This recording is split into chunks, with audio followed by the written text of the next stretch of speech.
প্যারা হাজিরিন, এখন ধরেন আমি নামাজ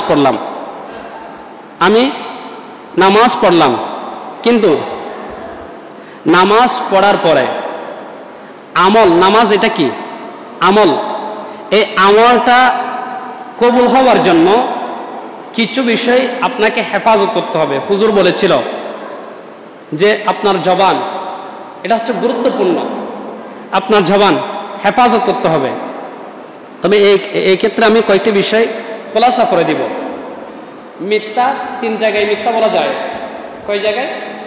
3 জায়গায় মিথ্যা বলা জায়েজ। এটা হাদিস শরীফটা আসছে আবু দাউদ শরীফ, তিরমিজি শরীফ, মিশকাত শরীফ, আরো অনেক হাদিস গ্রন্থের মধ্যে হাদিসটা এসেছে। 3 জায়গায়। কোন কোন জায়গায়?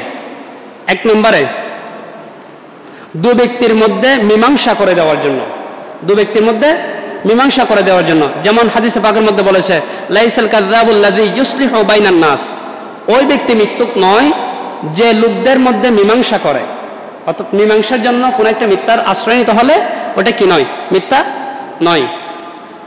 আরেকটা হাদিসের মধ্যে বলা হয়েছে যে প্রত্যেক মিথ্যা গুনাহ, তবে যে মিথ্যা দ্বারা কোনো মুসলমানের কল্যাণ সাধিত হয়, কোনো মুসলমানের কল্যাণ সাধিত হয় কিংবা কোনো মুসলমানকে ক্ষতি থেকে বাঁচানোর জন্য বলা হয়, তা বৈধ। অতঃপর 2 নম্বরে যুদ্ধক্ষেত্রে, যুদ্ধের ময়দানে মিথ্যা বলা জায়েজ।